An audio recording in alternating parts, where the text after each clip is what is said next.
Hello दोस्तों, क्या हाल है। तारीख 30 दिसंबर 2024, दिन सोमवार, हिंदी तिथि पौष अमावस्या। और आइए बात करते हैं आज के मुख्य समाचार में देश भर की तमाम बड़ी खबरों पर नजर डालते हैं। देखिए दोस्तों, सबसे पहले तो एक शोक संवेदना। बीते दिन ही आपको पता होगा एक बड़ा विमान हादसा हो गया दक्षिण कोरिया में, और इस दुर्घटना में 179 लोगों की मौत हो गई, जबकि 2 लोगों की जान बच पाई है। हादसे के बारे में अभी तक जो पता चला है उसके मुताबिक दोस्तों, इस साउथ कोरिया प्लेन क्रैश में टोटल 179 पैसेंजर्स की मौत हुई। बताया जा रहा है कि लैंडिंग के दौरान विमान के पहिए नहीं खुल पाए, और इसके पीछे कारण बताया जा रहा है एक पक्षी टकरा गया था। इसी वजह से लैंडिंग गियर सही से काम नहीं कर पाए, और फिर ये विमान एयरपोर्ट बाउंड्री से टकराकर ब्लास्ट हो गया। इस हादसे के बाद पूरे दक्षिण कोरिया देश में 7 दिन का राष्ट्रीय शोक भी घोषित किया गया है। अधिकारियों का कहना है कि विमान के दोनों ब्लैक बॉक्स मिल चुके हैं, तो इनकी जांच में विमान के हादसे के पीछे की असली वजह का पता चल पाएगा। ईश्वर इन सभी लोगों की आत्मा को शांति दे। और इस विमान हादसे में जो 2 लोग बच पाए हैं दोस्तों, उनमें से एक यात्री है, जबकि एक चालक दल का सदस्य है। दोनों ही बहुत लकी हैं जो इतने गंभीर हादसे में भी बच गए। इस प्लेन ने बैंकॉक से उड़ान भरी थी, जो कि साउथ कोरिया के मुआन एयरपोर्ट के पास क्रैश हो गया। हाल ही में आपको पता होगा इससे 4 दिन पहले भी कजाकिस्तान में भी एक प्लेन क्रैश हुआ था। इसमें भी 38 लोगों की जान चली गई थी। अजरबैजान से रूस जा रहा था ये प्लेन, जमीन से टकराने के बाद ये धमाका हुआ और इसमें भी 38 लोगों की मौत की जानकारी मिली थी। बीते 24 घंटों के दौरान ही तीसरी बड़ी विमान दुर्घटना भी देखी गई। डच एयरलाइन के एलम की एक फ्लाइट को इमरजेंसी लैंडिंग के दौरान रनवे से फिसलने का भी सामना करना पड़ा। हालांकि इसमें गनीमत रही कि लोगों की जान नहीं गई। बाकी दोस्तों, इस साल पूरे 2024 के विमान हादसों की बात करें तो 8 बड़े प्लेन क्रैश देखे गए, जिसमें टोटल 402 लोगों की मौतें हुई। ज्यादातर हादसे खराब मौसम की वजह से हुए। ईरानी राष्ट्रपति की भी प्लेन क्रैश में ही जान गई इस साल। वैसे तो दोस्तों, हवाई सफर को दुनिया में सबसे सुरक्षित, सबसे सेफेस्ट सफर माना जाता है। यातायात के अलग अलग साधनों के लिहाज से देखें तो बाइक, मोटरसाइकिल, कार, बस वगैरह रोड पर ट्रेवल करने की बजाय विमान सफर अब तक के सबसे सुरक्षित यातायात का सफर माना जाता है, क्योंकि साल भर में अगर रोड एक्सीडेंट की घटनाएं देखें तो लाखों में ही नहीं बल्कि दुनिया भर में करोड़ों लोगों की जानें जाती हैं, जबकि दुनिया भर में विमान हादसों में सिर्फ 400 लोग ही मरे 2024 में। तो ये संख्या दूसरे एक्सीडेंट के मुकाबले काफी कम रहती है। खैर, हादसे में जान गंवाने वाले सभी लोगों के प्रति हमारी शोक संवेदनाएं। ईश्वर उनकी आत्मा को शांति दे। और चलिए अब अपन आगे बढ़ते हैं खबरों में। तो दोस्तों, एक तो आज पौष अमावस्या और सोमवार का दिन दोनों एक साथ मिल रहा है, तो सोमवती अमावस्या हो गई ये इस साल की अंतिम। स्नान ध्यान का आज विशेष महत्व रहेगा। ये साल की आखिरी सोमवती अमावस्या पर गंगा स्नान के लिए भी उमड़ेगी श्रद्धालुओं की भीड़। पुलिस ने तैयारी भी की, प्रशासन ने एडवाइजरी भी जारी की। हिंदू पंचांग के मुताबिक पौष मास के ये कृष्ण पक्ष की अमावस्या तिथि को सोमवती अमावस्या मनाई जा रही है। आज के दिन भगवान शिव शंकर भोलेनाथ और माता पार्वती की पूजा उपासना की जाती है। आप सभी को सोमवती अमावस्या की ढेर सारी हार्दिक शुभकामनाएं। और वहीं आज के दिन 30 दिसंबर को राष्ट्रीय संकल्प योजना दिवस के रूप में भी मनाया जाता है हर साल, क्योंकि इसके बाद फिर जब नया साल शुरू होता है कल 31 के बाद, तो आज के दिन मतलब लोग अगले वर्ष के लिए अपने लक्ष्य को निर्धारित करते हैं, न्यू ईयर के रिजोल्यूशंस बनाते हैं। इसलिए आज के दिन को संकल्प योजना दिवस के रूप में मनाते हैं। और आज के दिन 1943 में नेताजी सुभाष चंद्र बोस ने अंडमान में तिरंगा फहराकर भारत की आजादी का भी बिगुल फूंका था। तो ये तो बातें हो गई आज की स्पेशल डेट की। चलिए आगे बढ़ते हैं अपन खबरों में। देखिए, प्रधानमंत्री नरेंद्र मोदी ने इस साल की आखिरी मन की बात का एपिसोड आयोजित किया, और ये मन की बात का 117वां एपिसोड था। इसमें पीएम मोदी ने कहा कि संविधान ही हमारा मार्गदर्शक है। मन की बात के कार्यक्रम में बोले पीएम मोदी, संविधान हमारे लिए मार्गदर्शक है, और ये गर्व की बात है कि अगले वर्ष 26 जनवरी को संविधान के 75 वर्ष पूरे होंगे। संविधान की विरासत से नागरिकों को जोड़ने के लिए सरकार ने एक स्पेशल वेबसाइट भी बनाई है, constitution75.com। पीएम मोदी ने देश के बच्चों, युवाओं से इस वेबसाइट को देखने का अनुरोध भी किया। यहाँ आप संविधान की प्रस्तावना पढ़ सकते हैं। इस वेबसाइट पर आप अपने विचार भी अपलोड कर सकते हैं वीडियो के रूप में। ये इस पोर्टल का फ्रंट व्यू आप देख सकते हैं, हमारा संविधान हमारा स्वाभिमान। और दोस्तों, इस मन की बात के एपिसोड में पीएम ने महाकुंभ का भी जिक्र किया और कहा कि समय मिले तो प्रयागराज महाकुंभ जाएं, वहां से संकल्प लेकर लौटें, समाज से विभाजन और विद्वेष को खत्म करेंगे। और दोस्तों, एआई चैटबॉट से डिजिटल नेविगेशन तक महाकुंभ में इस बार आपको कई विशेष तैयारियां देखने को मिलेगी, जिसका भी जिक्र किया पीएम ने। छत्तीसगढ़ के बस्तर ओलंपिक की तारीफ करते हुए भी पीएम ने कहा कि कारी की कहानी मुझे प्रेरित करती है। जहां नक्सल हिंसा रही, वहां अब नई क्रांति का जन्म हुआ। तो कुछ यूं विचार साझा किए पीएम ने अपने मन की बात के इस साल के अंतिम एपिसोड में। चलिए अगली खबर देखिए दोस्तों। आज पंजाब में लॉकडाउन जैसे हालात रहेंगे। 9 घंटों के लिए सब कुछ बंद रहेगा, क्योंकि किसान आंदोलन अब और तेज हो चुका है, और किसानों ने आज सोमवार को पंजाब बंद बुलाने की घोषणा की है। सुबह 7 बजे से लेकर शाम को 4 बजे तक पंजाब में सब कुछ बंद रहेगा। पंजाब हरियाणा के खनौरी बॉर्डर पर आमरण अनशन पर बैठे किसान नेता जगजीत सिंह डल्लेवाल ने भी किसानों से बड़ी संख्या में खनौरी बॉर्डर पहुंचने की अपील की है। इससे आंदोलन और भी तेज होने के आसार रहेंगे। पंजाब में आज 4 घंटे तक तो सरकारी बसें भी नहीं चलेगी। तकरीबन 550 से ज्यादा रूट प्रभावित रहेंगे। 7 राज्यों पर असर पड़ेगा। किसान नेता डल्लेवाल बोले कि सुप्रीम कोर्ट चाहता है किसानों पर गोलियां चले। पंजाब बंद के आह्वान को मिल रहा समर्थन। किसान भी बोले कि आज शाम ही कर लें काम। पंजाब के मोहाली में आज एयरपोर्ट रोड पर भी जुटेंगे किसान। रेलवे पुल पर भी ट्रैफिक रोकेंगे, और इसके चलते पंजाब में कई अलग अलग छात्रों की परीक्षाएं भी स्थगित की गई। हालांकि इमरजेंसी सेवाएं चालू रहेगी। ये देख सकते हैं आप पंजाब बंद के ऐलान के लिए किसानों ने क्या क्या घोषणाएं की हैं। सारी सारी दुकानें, सब्जी मंडियां, दूध सप्लाई वगैरह बंद रहेंगे। सरकारी और गैर सरकारी दफ्तर, ऑफिस वगैरह भी बंद रहेंगे। पंजाब बंद के चलते जो परीक्षाएं स्थगित हुई पंजाब यूनिवर्सिटी के बाद, गुरु नानक देव यूनिवर्सिटी ने भी परीक्षाओं को कैंसिल किया। 12 जनवरी को होगी अब एग्जाम। और दोस्तों इस पंजाब बंद माहौल के बीच बॉलीवुड एक्टर सोनू सूद अमृतसर के गोल्डन टेम्पल पहुंचे, यहाँ माथा टेका और बॉलीवुड स्टार बोले कि मैं किसानों के साथ हूँ, फिल्मों की कमाई भी गरीबों को बांटूंगा। वहीं खबर है पंजाब में सुखबीर बादल का इस्तीफा भी नए साल में स्वीकार होगा। 14 दिसंबर को उनका कार्यकाल समाप्त हुआ। इधर उत्तर प्रदेश नोएडा वगैरह में भी आज 30 दिसंबर को किसानों की महापंचायत होगी। किसान नेता राकेश टिकैत इस बैठक को संबोधित करेंगे। भूमि अधिग्रहण बिल समेत कई अन्य मुद्दों पर चर्चा होगी। तो ये कुछ किसान आंदोलन का माहौल चल रहा है। चलिए अगली खबर देखिए। राजस्थान के जैसलमेर में जो बोरिंग करवाने की घटना देखने को मिली वो तो आपको पता ही होगी। जैसलमेर में जहां पानी की धार निकली, अब उस जगह पर ट्रक और बोरिंग मशीन भी उसी गड्ढे में समा गए, जहां से अचानक बहुत प्रेशर के साथ पानी निकलने लगा था। दोस्तों यहाँ भूवैज्ञानिकों की जांच में पता चला कि गैस के साथ पानी निकल रहा है। इस कारण आसपास का 500 मीटर का इलाका भी खाली कराया गया। जांच के लिए ओएनजीसी के अधिकारी भी पहुंचे। राजस्थान के जैसलमेर में एक ट्यूबवेल की खुदाई के दौरान रेगिस्तान में इतना पानी पहली बार देखा गया। इस ट्यूबवेल की खुदाई के लिए लाई गई बोरिंग मशीन, ट्रक समेत अन्य छोटी मशीनें भी धरती में समा गई। ये पानी की तस्वीरें देखकर आप अंदाजा लगा सकते हैं कि कितना प्रेशर बढ़ गया और पानी का। अभी एक दिन पहले आपको पता होगा लगभग 850 फीट बोरवेल खुदाई के दौरान अचानक जलधारा फूटी और नदी की तरह पानी बहने लगा। ये एक दिन पहले की तस्वीर में तो आप देख सकते हैं बोरिंग मशीन वगैरह थोड़ी बहुत दिख रही है, लेकिन अब तो बिल्कुल ही दिखना बंद हो गया है। सब कुछ डूब गई क्योंकि मशीनें अंदर। देखिए मतलब कुदरत की पावर कितनी ज्यादा होती है ना। चलिए अगला अपडेट आ रहा बैंकिंग न्यूज से खबर है दोस्तों। देश के इस प्राइवेट बैंक ने नए साल का ग्राहकों को तोहफा दिया। एक नई एफडी स्कीम लॉन्च की है जिसमें आपको 7% से भी ज्यादा रिटर्न मिलेगा। दरअसल आईडीबीआई बैंक की तरफ से ये नई एफडी स्कीम लॉन्च की है। 555 दिनों की एफडी है जिसमें आपको 7.5% तक भी इंटरेस्ट रेट मिलेगी। आप भी अगर इस योजना का फायदा लेना चाहते हैं तो आईडीबीआई बैंक में एफडी करवाकर ये स्कीम का लाभ ले सकते हैं। चलिए खबर है मुंबई में धारावी पुनर्विकास योजना का नाम बदला गया। अदानी समूह की कंपनी ने कहा कि अब इसका नया नाम विकास बदलाव का प्रतीक होगा। वहीं खबर है 1 जनवरी 2025 से लागू होगा आईटीसी होटल बिजनेस का डीमर्जर। इस रेशियो में बांटे जाएंगे शेयर और इसके तहत आईटीसी होटल्स में 40% हिस्सेदारी आईटीसी अपने पास रखेगी, जबकि 60% हिस्सेदारी मौजूदा शेयर धारकों को शेयर होल्डिंग के रेशियो में अलॉट की जाएगी, है ना। और नौकरियों पर एक अच्छी रिपोर्ट सामने आ रही दोस्तों। नए साल 2025 में जॉब मार्केट में बम्पर नौकरियां निकलेगी।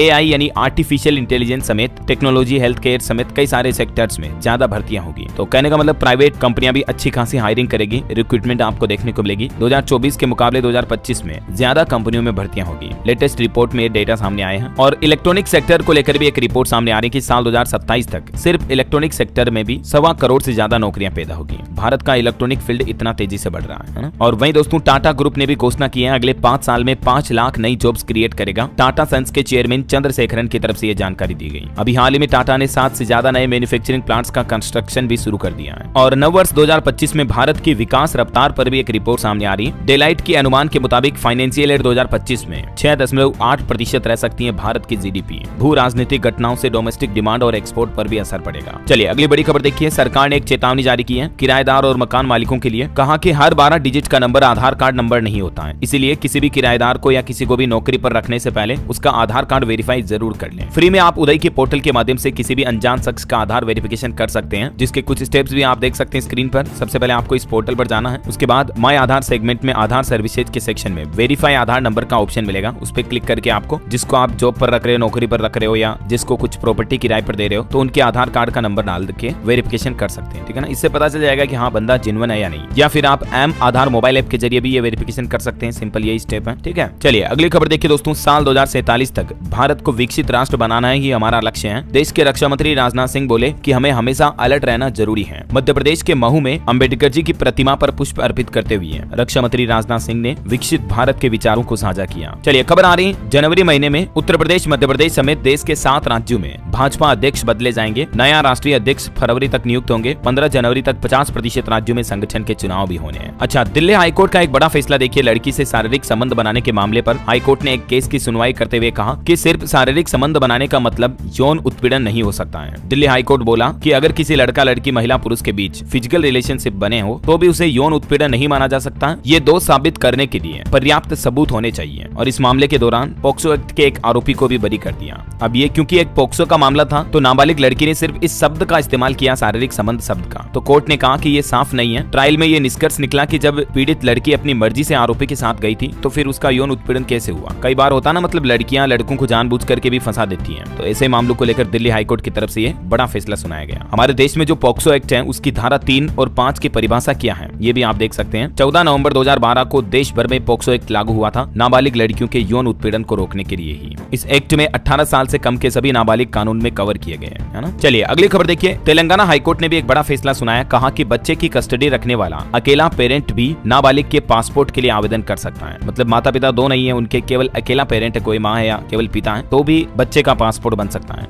एक 4 साल की बच्ची की मां ने याचिका दायर की थी, तो उस पर तेलंगाना हाईकोर्ट ने ये महत्वपूर्ण फैसला सुनाया। चलिए अगली बड़ी खबर देखिए। यूपी अयोध्या में राम मंदिर के ऊपर नहीं उड़ पाएंगे अब हवाई जहाज। एविएशन सेफ्टी के लिए यहाँ टावर बनाया जाएगा और मंदिर को बिजली से बचाने के लिए भी कॉपर वायर लगाए जा रहे हैं। और नए नियम के तहत अब अयोध्या में राम मंदिर के शिखर के ऊपर से विमान वगैरह उड़ान नहीं भर पाएंगे, है ना। और वहीं दोस्तों एक श्रद्धांजलि, आचार्य किशोर कुणाल का हार्ट अटैक की वजह से निधन हो गया। इनका अंतिम संस्कार होगा आज। राम मंदिर ट्रस्ट के संस्थापक सदस्य थे ये। ईश्वर इनकी आत्मा को शांति दे। और कुछ बड़े हादसों की खबरें देखिए आप। गुजरात के भरूच में हादसा हुआ। केमिकल प्लांट में गैस लीक की वजह से 4 मजदूरों की जान चली गई। उड़ीसा में भी 40 तीर्थयात्रियों से भरी बस पलटी, 4 लोगों की जान गई। और एक कुदरत का चमत्कार देखिए। ये कहावत तो आपने जरूर सुनी होगी ना कि जाको राखे साइयां मार सके ना कोई। 40 फीट गहरे सूखे कुएं में रोती हुई मिली एक नवजात बच्ची। किसी निर्मोही मां ने हैवानियत दिखाते हुए बच्ची को कुएं में फेंक दिया होगा, लेकिन फिर भी बच्ची बच गई। जरा सोचिए आप। उत्तर प्रदेश के उरई में ये हैरान करने वाला मामला सामने आया। ग्राम रूरा अड्डू की ये घटना है, देख सकते हैं। और एक दुर्घटना महाराष्ट्र में भी हो गई। यहाँ केमिकल फैक्ट्री में भीषण आग लगी। फायर ब्रिगेड की कई गाड़ियां पहुंची, आग पर काबू पाया गया। और एक दिल दहला देने वाली खबर देखिए। उड़ीसा में माँ बाप ने 9 दिन के बच्चे को बेच दिया। नई बाइक खरीदने के लिए 60,000 रुपए में 9 दिन के नवजात बच्चे का सौदा कर लिया।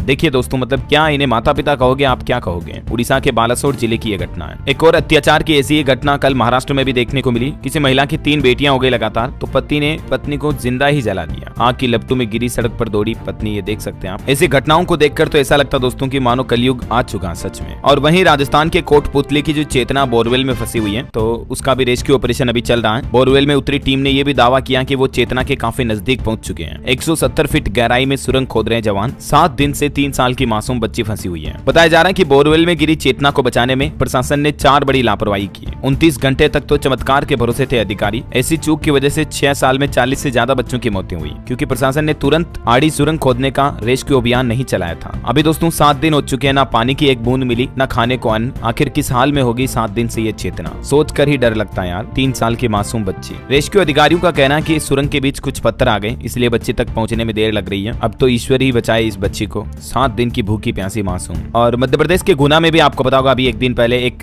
10 साल का सुमित मीणा नाम का बच्चा बोरवेल में गिर गया था, तो वो नहीं बच पाया है। मात्र 39 फीट नीचे ही फंसा था, उसके बावजूद बच्चे की जान जा चुकी है। मैं आपको कई बार दोस्तों आए दिन कहता रहता हूँ ना कि बोरवेल को कभी खुला ना रखें। आपके आसपास किसी दूसरे का भी बोरवेल नजर आ रहा तो उस पर कुछ पत्थर ढक दो, पट्टी रख दो, कांटे डाल दो उस पर, लेकिन खुला मत रखो, ताकि ऐसे मासूम बच्चों की जाने तो ना जाए कम से कम। बड़ा दुख होता है दोस्तों सच में। बहरहाल अभी तो कुछ और महत्वपूर्ण और काम की खबरें देखेंगे दोस्तों अपन, लेकिन फिलहाल वक्त तो चला है आज के ताजा मौसम समाचार जानने का। और तो इसे सब्सक्राइब करके बेल आइकन दबा दीजिए, और आपका दिल करे मन करे तो एक लाइक और शेयर भी कर देना, ताकि आपको रोजाना की सबसे पहले आपके मोबाइल पर मिलते रहेंगे। चलिए, मौसम विभाग का कहना है कि अगले 2-3 दिन के दौरान देश के कई हिस्सों में बहुत घने कोहरे का अनुमान है। हिमाचल में देखिए बर्फीला तूफान आया, अटल टनल अभी भी बंद पड़ी है। जम्मू श्रीनगर एयरपोर्ट पर 24 घंटे बाद उड़ानें शुरू हो पाई। एमपी भोपाल में ठंड का 58 साल का रिकॉर्ड टूटा। कुछ अलग अलग राज्यों के मानसून के हालात देखिए दोस्तों। मध्य प्रदेश में फिर से बारिश और ओले गिरने का अलर्ट। 2 दिन में 42 जिलों में पानी बरसा। किसानों का मंडियों में रखा अनाज भी भीग गया। एमपी में उज्जैन सबसे ठंडा इलाका चल रहा है अभी। अधिकतर जिलों में अब बारिश थमी, कल से ठंड फिर से बढ़ेगी। राजस्थान के भी 11 जिलों में आज शीतलहर का अलर्ट है। जयपुर समेत तमाम शहरों में घने कोहरे के कारण विजिबिलिटी 50 मीटर से भी कम हुई। इधर हिमाचल प्रदेश में देखिए 24 घंटे में भारी बर्फबारी देखी गई। लाहौल स्पीति में मकान, तो वहीं किन्नौर में सड़कें और शिमला में गाड़ियां तक बर्फ से ढक गईं। और उत्तर प्रदेश में भी देखिए दोस्तों खराब मौसम की वजह से एक विमान हादसा होता होता टल गया। हवा में चक्कर लगाते रहे विमान, घंटे भर बाद उतर पाए लैंड हुए। सुल्तानपुर में कार भी टकराई। आज भी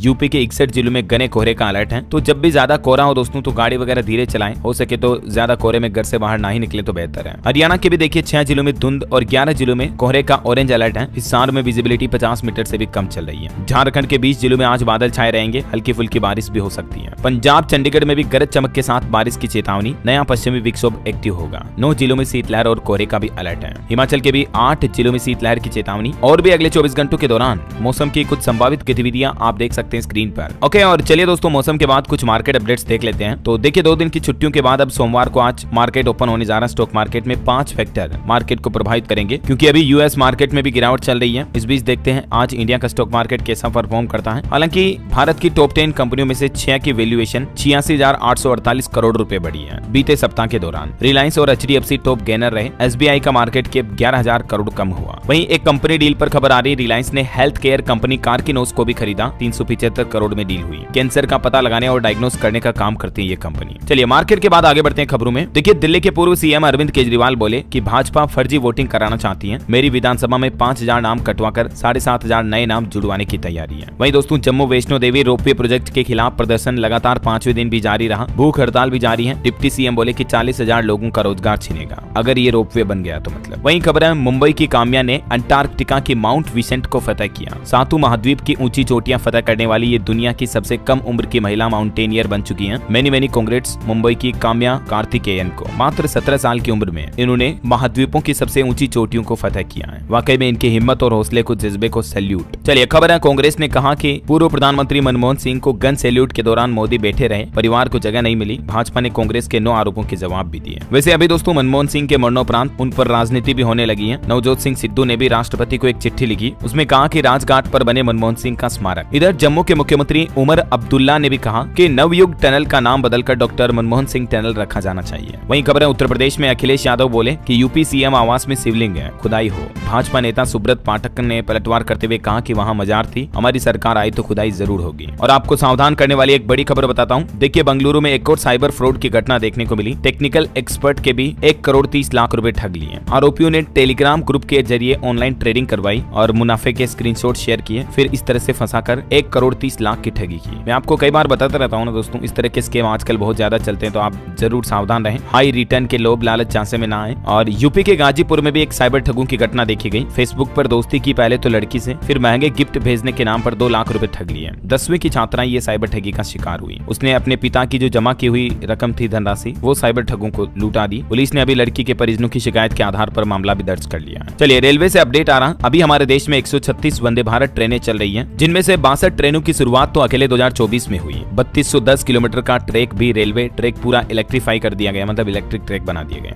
ये रेल मंत्रालय की तरफ से 2024 के आंकड़े जारी किए हैं। वैसे इस साल से जुड़ी कुछ और रिपोर्ट्स देखिए दोस्तों। यूनिसेफ की एक चौंकाने वाली रिपोर्ट सामने आई कि बच्चों की मौत के मामले में दुनिया में ये अब तक का सबसे खराब वर्ष रहा, जब 4 करोड़ 72 लाख बच्चे सिर्फ इस साल घर छोड़ने को मजबूर हुए हैं। मतलब द्वितीय विश्व युद्ध के बाद अभी दुनिया सबसे ज्यादा संघर्षों का सामना कर रही है। यूनिसेफ की रिपोर्ट के मुताबिक दुनिया के तकरीबन 19% बच्चे संघर्षग्रस्त क्षेत्रों में रह रहे हैं। जो मतलब अभी रूस यूक्रेन का युद्ध चल रहा है, इजराइल ईरान की जंग वगैरह, समझ रहे हो। तो इन युद्धों में बच्चों पर काफी अत्याचार देखने को मिल रहे हैं। ये वाकई में बड़ी दयनीय बात है, क्योंकि दुनिया के 2 देश लड़ रहे हैं, मासूम बच्चों का क्या कसूर यार। उन देशों की सरकारें लड़ रही है, बच्चे पिस रहे हैं बीच में। वहीं हमारी इंडियन आर्मी ने भी डेटा जारी करते हुए कहा कि इस साल जम्मू कश्मीर में 75 आतंकियों को ढेर किया, जिनमें से 60% पाकिस्तानी आतंकी थे। भारतीय सेना के एक अधिकारी ने जानकारी दी। और वहीं खबर है दोस्तों, हाइपरसोनिक मिसाइल से लेकर नारी शक्ति वंदन तक आत्मनिर्भर बन रहा हमारा भारत। इंडियन आर्मी, भारतीय सेना भी और शक्तिशाली बनी है। रक्षा के क्षेत्र में भी भारत ने इस साल अच्छी खासी तरक्की की है। ये रक्षा मंत्रालय की तरफ से डेटा जारी किए गए। वहीं खबर है नए साल 2025 से पहले फ्लाइट्स और होटलों के दाम आसमान पर पहुंच चुके हैं। देश भर के अलग अलग शहरों में होटल टिकट बुकिंग वगैरह अब डबल हो चुकी है। कई जगहों पर तो फ्लाइट का किराया भी दुगुना हुआ। और आपकी लाइफ को लेकर वैज्ञानिकों की एक चौंकाने वाली रिपोर्ट भी सामने आ रही है कि उदासी और असंतुष्टि की ओर ले जाता अकेलापन। जो अलोन रहते हैं लोग, कई अकेलापन जो महसूस करते हैं, तो वो लोग ज्यादा उदास होते हैं, असंतुष्ट होते हैं। सर्वे में ये भी दावा किया कि ऐसे लोग कम मिलनसार होते हैं, वह जिम्मेदार भी कम बनते हैं। चलिए अगली खबर आ रही है। अमेरिका में H1B वीजा पर पलटे डोनाल्ड ट्रंप। पहले विरोध करते थे इस वीजा का, लेकिन अब समर्थन कर रहे हैं। उन्होंने कहा कि मैं हमेशा से इसके सपोर्ट में रहा, मेरी कंपनी में भी कई H1B वीजा वाले लोग हैं। खैर भले ही वो अपना बयान पलटने की कोशिश कर रहे हो, लेकिन भारतीयों के लिए तो ये अच्छी बात है कि अब आखिरकार डोनाल्ड ट्रंप H1B वीजा के फेवर में आ गए हैं। तो इससे कई भारतीयों का अमेरिका से बाहर निकलने का दुख अब खत्म हुआ। चलिए खबर है दोस्तों, असम राज्य के लिए निर्वाचन आयोग ने जारी की अंतिम मतदाता सूची। पंचायत चुनाव में लगभग 2 करोड़ वोटर अपने मताधिकार का इस्तेमाल करेंगे। और इंडियन रेलवे पर अच्छी खबर आ रही है रेल यात्रियों के लिए। अब आपकी ट्रेन यात्रा और भी ज्यादा सुरक्षित होगी, क्योंकि रेलवे ने कुछ और बड़े प्रमुख मार्गों पर कवच 4.0 लगाने की तैयारी भी कर ली है। वहीं खबर है दोस्तों, आगरा का ताजमहल अभी फ्री में देखने को मौका मिल रहा है। 3 दिन के लिए आप भी प्रोग्राम बना सकते हैं। जी हाँ, नए साल 2025 में ताजमहल के शाहजहां के 370वें उर्स के मौके पर 26 से 28 जनवरी तक ताजमहल में निःशुल्क प्रवेश मिलेगा। ये प्रशासन की तरफ से एडवाइजरी जारी की गई। वहीं देखिए बड़ी खबर, बिहार में अब कैमरे की नजर में ही होगा खनन। अगर बंद हुआ कैमरा, सीसीटीवी लाइव कैमरे लगाए जाएंगे और कैमरों को बंद करने वालों पर सख्त कार्रवाई भी की जाएगी। अवैध खनन को रोकने के लिए बिहार की नीतीश सरकार की तरफ से यह बड़ा फैसला लिया गया। और खबर है दोस्तों, जम्मू कश्मीर लद्दाख में देखिए चीन सीमा पर वीरों को प्रोत्साहित करते रहेंगे छत्रपति शिवाजी महाराज, क्योंकि सेना ने यहाँ स्थापित की 14,300 फीट ऊंची प्रतिमा। लद्दाख के पेंगोंग झील के किनारे छत्रपति शिवाजी महाराज की यह भव्य प्रतिमा का अनावरण किया गया। 14,300 फीट की ऊंचाई पर यह प्रतिमा को स्थापित किया है। बड़े गर्व की बात है ना। वहीं खबर दोस्तों, हरियाणा की सरकारी भर्तियों में अब नहीं मिलेंगे गरीबी के अतिरिक्त अंक। हरियाणा के मुख्यमंत्री